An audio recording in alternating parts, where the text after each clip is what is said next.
इस कार्यक्रम के पुण्यार्चक हैं पूज्य पिताजी स्वर्गीय श्री मदन लाल जी, पूज्य माता जी स्वर्गीय श्रीमती बिदामी देवी की पुण्य स्मृति में पुत्र मोहन लाल गंगवाल, पुत्र वधू हीरा देवी गंगवाल, पौत्र विकास गंगवाल, पौत्र वधू प्रीति गंगवाल, प्रपौत्र अर्नब गंगवाल, पुत्री गुणमाला सेठी सूरत, पौत्री दामाद सुधा विशाल पाटनी एवं युवना आहाना पाटनी बैंगलोर, पौत्री दामाद निशा धर्मेश गोधा, आरुषि विवान गोधा, निवासी अमेरिका, प्रवासी उदयपुर।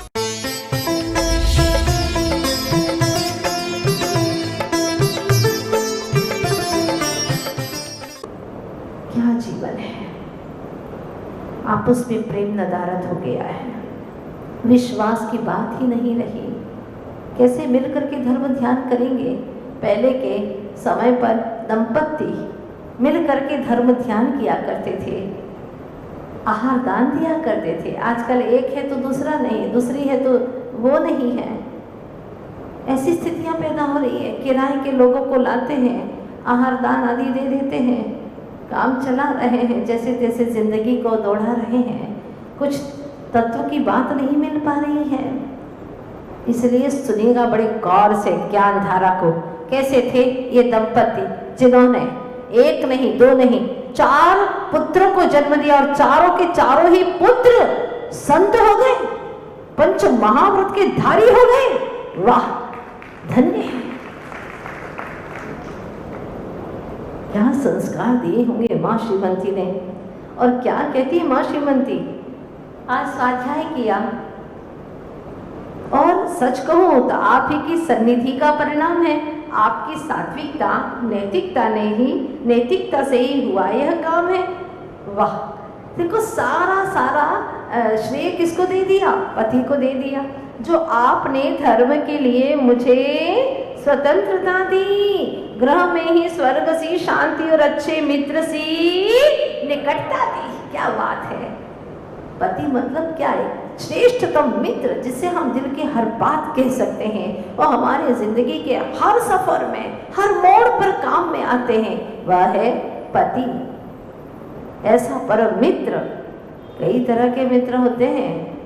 आपके तो सारे मित्र थाली मित्र हैं। थाली सजिए, खाने के लिए आ जाएंगे, खाने के लिए साथ देंगे, अथवा जब तुम अच्छा करोगे तो तुम्हारे लिए तालियां बजा देंगे। थाली मित्र हैं। अथवा पैसा ज्यादा है, जेब गर्म है, तो प्याली पिलाने के लिए चले जाएंगे, ले जाएंगे मदिरालय। आजकल तो प्यालियां भी खो गई है। बोतल खोलो और पीते जाओ सीधा सीधा। अथवा खाली मित्र हैं जो तुम्हारे लिए सिर्फ भटकाने के लिए साथ दे रहे हैं। खाली मित्र है। लेकिन एक होता है जिनवाणी मित्र, जो यहाँ लेकर के आता है और कहता है सारे काम छोड़, चल पहले हमें उनकी कथा सुनना है जिनकी कथा सुनते ही हमारे जीवन की व्यथा दूर हो जाती है, हमारा जीवन बिल्कुल सही रास्ते पर चलने लगता है। चलो, कोई विरला ऐसा मित्र होता है, वरना उसको पकड़ करके चलना। 10 दिन बहुत धर्म कर लिया, चलो घूमने चले, बहुत धर्म कर लिया, अब उसका पूरा माइनस मार्किंग करने के लिए जा रहा है। खाने पीने घूमने मन पसंद जो आए भक्ष अभक्ष सब तो व्यसन में लिप्त रहने वाला, क्या उसका कोई औचित्य है धर्म करने का? 10 दिन धर्म ध्यान करे और फिर सब सपाट कर ले और उसके पूर्व के जो पुण्य थे उसको भी खत्म कर दे, पाप में संक्रमित कर दे। ऐसे मित्र कोई काम के नहीं। अगर मित्र ही बनाना है तो जिनवाणी मित्र बनाओ, जो तुम्हें जिनवर की वाणी श्रवण कराने के लिए बार बार कहता रहे चलो वहां तो जाना ही होगा। जीवन तो गुजरता ही जा रहा है, चाहे भोगों में गुजारो चाहे योगों में गुजारो। श्रेष्ठ यही है कि तुम अपने परिणामों को निर्मल करके अपने जीवन के हर लम्हे को गुजारो, तो सार्थक होगा तुम्हारा। बहुत ही सौभाग्यशाली हैं। कई बार पूछा जाता है, एक जैन से भी पूछा कि किस्मत किसको कहते बताओ। बहुत पूर्व की बात है, पहले की बात है। उसने जवाब दिया कि इस दुनिया में 200 देश, 7 महाद्वीप, 29 राज्य हैं, फिर भी मेरा जन्म जैन कुल की नगरी में हुआ और आचार्य जी जैसे महासंत के जन्म के समय पर हुआ। ये मेरा बहुत बड़ा भाग्य, किस्मत है। किस्मत उसको कहते हैं। वरना हुंडाव सर्पिणी इस काल में है जीव कहाँ भटक जाता। चारों तरफ भौतिकता की चकाचौंध है, भोगों के कीचड़ के गड्ढे भरे पड़े हैं, डाबरे भरे पड़े हैं लबालब, लेकिन मुझे उनसे उठ करके एक संत का पर्वत मिला, रत्नों का पर्वत मिल गया। ये सर्वश्रेष्ठ मेरी किस्मत है कि नहीं किस्मत? बताओ। आप लोग अपने घर से निकल करके यहाँ तक आए और ऐसे महान आत्मा की जीवनी को सुन करके अपने जीवन को परिवर्तन करने का लक्ष्य बनाना नहीं पड़ता, वो अपने आप ही बनता चला जाता है। इस तरह से वह माँ श्रीमती मल्लप्पा जी से चर्चा कर ही रही थी। क्या कहती है? आपने धर्म के लिए मुझे सदा स्वतंत्रता दी, ग्रह में ही स्वर्ग सी शांति और अच्छे मित्र सी निकटता दी, फिर भला चेहरे पर रौनक क्यों नहीं आएगी? चंदा है तो चांदनी क्यों नहीं छाएगी? सारी विशुद्धि का श्रेय किसको दे दिया? पति देव को दे दिया। आपकी वजह से, सिर्फ आपकी वजह से। जब ऐसा कहते भी है ना शब्दों से, तो सामने वाले को बहुमान मिलता है, प्रेम उत्पन्न होता है। लेकिन शब्दों में ही प्रेम नहीं तो कहाँ से जीवन में प्रेम आएगा? भाषा तो कम से कम ऐसी बना ही लेना चाहिए। सुन रहे हो माताओं? हाँ, भाषाएं तो ऐसी होना चाहिए, जो कुछ भी हो रहा है आपकी बदौलत। जैसे हर शिष्य कहता है ना अपने गुरु के लिए, गुरुदेव आपके आशीर्वाद से, आप ही के आशीर्वाद से, हाँ गुरुदेव आपकी ही कृपा से, आपकी ही करुणा से, जो कुछ भी हो रहा है आप ही की करुणा से हो रहा है, आप ही के आशीर्वाद से हो रहा है। ऐसे ही जब आप घर पे रहें तो जो कुछ भी अच्छा हो रहा है आपकी बदौलत। आप भी कहती तो हैं कि आपकी बदौलत, लेकिन कब कहती है? जब काम आपकी बदौलत। जब काम बिगड़ता है तो उनकी बदौलत। अच्छा था, देखो मैंने किया है, ये पूरी उल्टी ही गंगा बह रही है। इसीलिए तो प्यार प्रेम बना ही नहीं, दिखाई नहीं देता है। और इधर से देखिएगा मल्लप्पा जी भी नैतिकता में कम नहीं है। अपने लिए प्रशंसात्मक शब्द सुनकर ग्रीवा नीची किए बैठे ही थे। गर्दन नीची कर ली, अपनी प्रशंसा हुई तो, और नीची किए ग्रीवा बैठे ही थे कि प्रश्नायित आंखों से पूछ लिया। किसने पूछ लिया? श्रीमती ने पूछ लिया, स्वामी आने वाली संतान को दया अहिंसा के पथ पर जनहितकारी निजुपकारी आत्मोन्नति के सोपान पर क्या चलने की प्रेरणा दोगे? क्या प्रश्न किया? आनंद आ रहा है कि नहीं आ रहा आप लोगों को? हाँ, जैसे हम जीवंत चल रहे हैं। माँ श्रीमती ने पूछा, स्वामी जो आने वाली संतान है क्या उसको आप दया अहिंसा के पथ पर, जो जनहितकारी हो, निज के लिए उपकारी हो, ऐसे आत्मोन्नति के सोपान पर चलने की प्रेरणा दोगे क्या? मुनि आदि का होने में पथ प्रदर्शक बनोगे? कहीं उसके राग में लागी होकर उसे विचलित करने का प्रयास तो नहीं करोगे? क्या प्रश्न किया? स्वामी कहिए ना, उसको मोक्ष मार्ग पर बढ़ने दोगे? उसको विचलित करने का प्रयास तो नहीं करोगे? सुनते ही बोले, वहां क्या बोले सुनिएगा, अति यति बनने की नियति को भला कौन बांध सकता है? उसी प्रकार मरण और वैराग्य को कौन? Time and tide that for none. समय और समुद्र की लहरों को भला कौन बांध सकता है? कोई कुछ नहीं कर सकता। अगर उसका उपादान है तो उसको कोई भी चाहे कितना ही निमित्त मिले रोक नहीं सकता। देखो सुकौशल स्वामी का जीवन, हाँ, सुकौशल स्वामी की माँ कहानी याद है ना आप लोगों को? कैसी कैसी उनके जीवन की घटनाएं घटी, लाख रोकने की कोशिश की चारों तरफ से, लेकिन सुकौशल स्वामी तो निकल ही गए घर से। कोई रोक नहीं सकता।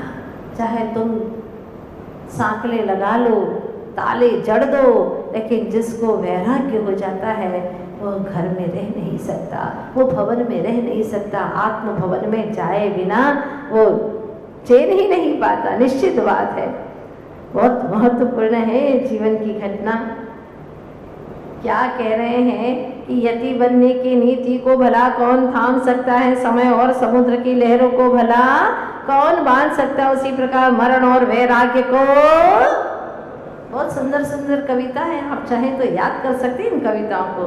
फिर भी मोही को मोह भाव, क्या कह रहे हैं मल्लप्पा जी? फिर भी मोही को भविष्य ही बताएगा कौन क्या करता है। तो भविष्य ही बताएगा।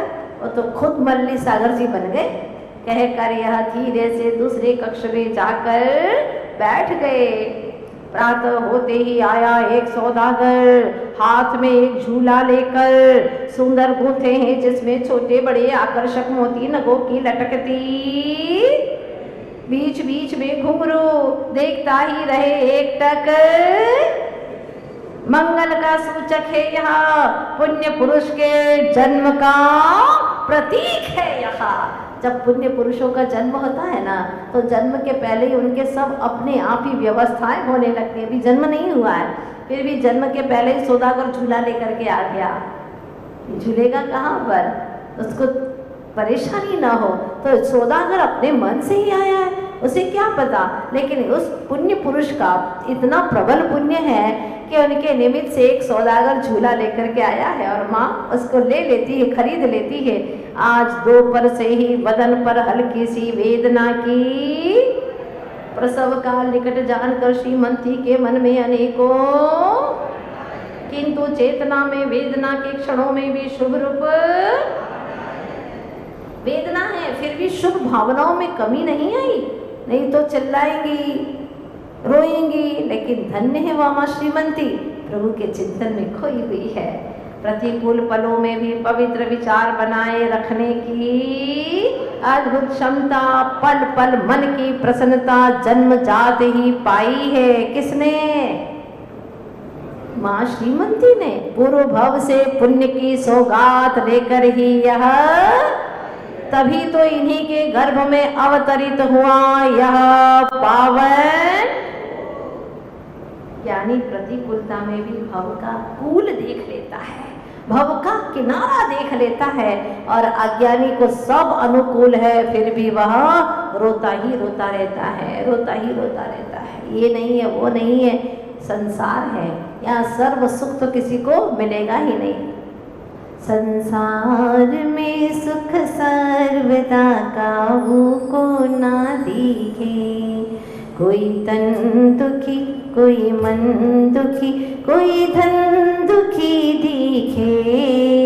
संसार में सुख सर्वदा काहू को ना दिखे। सर्वथा सुख तो किसी को दिखाई नहीं देता, लेकिन फिर भी वह सोचता है, रोता है, दुखी होता रहता है, ये नहीं है, वो नहीं है, आए दिन, और इसी आकुलता में जीवन को पूरा कर देता है। यह है, इसमें जब तक मैं हूँ यानी चेतना हूँ, तब तक मुझे अपना कार्य कर लेना है। आप लोग गाते हैं ना, अंत तो काया तारी राख रे थवानी, जो जे रे तारी जिंदगी जवानी, जो जे रे तारी जिंदगी जवानी। जिंदगी जवानी अल्या नथी रहवानी, जिंदगी जवानी अल्या नथी रहवानी, जो जे रे तारी जिंदगी जवानी। देखती देखती देख लेना, तेरी जिंदगी तो यूं ही चली जाएगी, रवानी हो जाएगी तेरी जिंदगी की। हाँ, और ये हो ही रही है। ये सिर्फ भजन नहीं है, ये सत्य है जो हम अनुभव कर रहे हैं। देखते ही देखते जिंदगी के इतने वर्ष बीत गए। धन्य है वह माँ जिसकी हर परिस्थिति में मन स्थिर बना रहता है। वैसे अनेकों स्त्रियों ने उस पल गर्भ धारण किया था। बिल्कुल, जब माँ श्रीमती ने गर्भ धारण किया था, उस वक्त कई माताओं ने भी गर्भ धारण किया था, पर यह सौभाग्य किसी और को क्यों नहीं मिल पाया था? क्योंकि जिस जनक जननी के आचार विचार शुद्ध होते हैं, उन्हें ही ऐसे सुयोग प्राप्त होते हैं। क्या बात कही है! जो ऐसे आचार विचार शुद्ध वाले जनक जननी होते हैं, उन्हें ही ऐसे पुत्र को जन्म देने का सुयोग प्राप्त होता है। चारित्र चक्रवर्ती आचार्य शांति सागर जी महाराज, क्या महान पवित्र आत्मा, इस युग के महान आचार्य रहे हैं। उन्हीं की परंपरा में यह कई संत होते आए। वर्तमान में हम आचार्य भगवान को देख रहे हैं। लोग कहते हैं कि संघर्ष पिता से और संस्कार माँ से सीखें। संघर्ष पिता से और संस्कार माँ से सीखें, बाकी सब कुछ तो तुम्हें दुनिया सिखा ही देगी। सब सिखा देगी दुनिया। तो फिर कैसे षड्यंत्र करना, कैसे बेईमानी करना, छल कपट झूठ बोलना, सारी दुनिया सिखा देगी तुम्हें। इस तरह से क्या होता है देखिएगा। आज कमल बंधु अपने दैनिक कार्य को शीघ्र ही पूर्ण कर छिपना चाहता है। कमल बंधु यानी सूरज, बहुत सारे सूरज के पर्यायवाची नाम आएंगे। आज कमल बंधु अपने दैनिक कार्य को शीघ्र ही पूर्ण कर उज्ज्वल धवल सी चांद की चांदनी से, तभी तो स्वयं को प्रभावहीन देख, कौन? सूरज। स्वयं को प्रभावहीन देख अपने प्रताप और इन दो पुत्रों को साथ ले चला जा रहा है। कौन? सूरज। एक कल्पना है, सूरज अपने दो पुत्र कौन कौन से? प्रताप और प्रकाश, इन दोनों को साथ, चलो बच्चों आज जल्दी चलो, अपन ऐसा लग रहा है कोई और सूरज धरती पर आने वाला है, जल्दी चलो अपना उपहास हो जाएगा। कौन कह रहा है? सूरज अपने दो पुत्रों से। देखिए आगे क्या होता है। उसे आभास हुआ कि आज अर्ध निशा में एक और भास्कर प्रकाशित, मैं तो बाहर में ही कुछ देश में ही,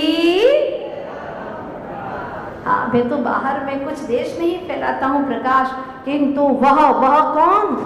जो आने वाला है, किंतु वह तन मन के पार चेतन के असंख्य प्रदेशों में भरने वाला है।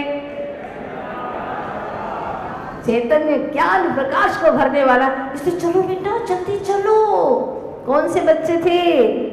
प्रताप और प्रकाश, दोनों की अंगुली पकड़ी और लेकर के भागा जा रहा है। सूरज आज थोड़ा जल्दी ही अस्ताचल की ओर जा रहा है। यह जानकर कहीं मेरा और मेरे अंश यानी प्रताप और प्रकाश का उपहास न हो जाए, इस शंका से झटपट भाग रहा है। बोलो अस्ताचल की। तभी सुनिएगा, बहुत अच्छा प्रसंग है। एक बार पढ़ना शुरू करेंगे तो आपको बंद करने का मन ही नहीं करेगा, लगेगा कि पढ़ते ही जाओ। अब क्या होता है देखिएगा। तभी निशा के चमकते गाल देख, निशा जानते हो ना, रात्रि। तभी निशा के चमकते गाल देख ज्ञान धारा की एक लहर ने पूछा कि आज तुम इतनी दीप्तिमान क्यों दिख रही हो? रोज की तो काली कलूटी हो निशा तुम, हाँ पर आज इतनी दीप्तिमान क्यों दिख रही हो? निशा के बारे में आचार्य जी ने मूक माटी में गजब का प्रसंग लिया है। जब पढ़ाएंगे ना तब आपको बहुत आनंद आएगा। निशा का याद रखिएगा। निशा थी काली कलूटी। कौन शादी करेगा उससे? बहुत लड़के देखे, किसी ने भी हाँ नहीं कहा। तो अंत तो गत्वा दागी चंद्रमा से उसका विवाह हो गया। किसका? निशा का। एक कवि की कल्पना है और इतना जोरदार वर्णन किया है मूक माटी में, बहुत सुंदर वर्णन है, याद रखिएगा। तो यहाँ पर जो निशा थी काली कलूटी, कौन विवाह करेगा उससे? और काली कलूटी दिखती थी, चमकते गाल देख करके गाल पर चमक आ गई उसके। तो पूछा ज्ञान धारा की एक लहर ने, आज तुम इतनी दीप्तिमान क्यों दिख रही हो?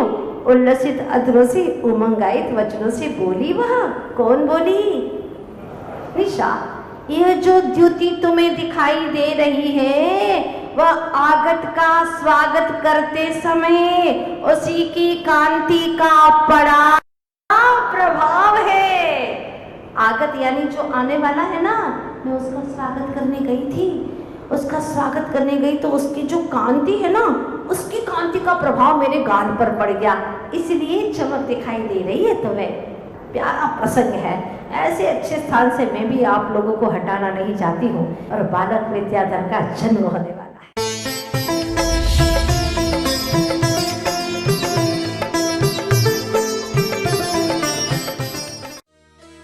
इस कार्यक्रम के पुण्यार्चक थे पूज्य पिताजी स्वर्गीय श्री मदन लाल जी, पूज्य माताजी स्वर्गीय श्रीमती बिदामी देवी की पुण्य स्मृति में पुत्र मोहन लाल गंगवाल, पुत्र वधू हीरा देवी गंगवाल, पौत्र विकास गंगवाल, पौत्र वधू प्रीति गंगवाल, प्रपौत्र अर्नव गंगवाल, पुत्री गुणमाला सेठी सूरत, पौत्री दमाद सुधा विशाल पाटनी एवं युवना आहाना पाटनी बैंगलोर, पौत्री दामाद निशा धर्मेश गोधा, आरुषि विवान गोधा, निवासी अमेरिका, प्रवासी उदयपुर।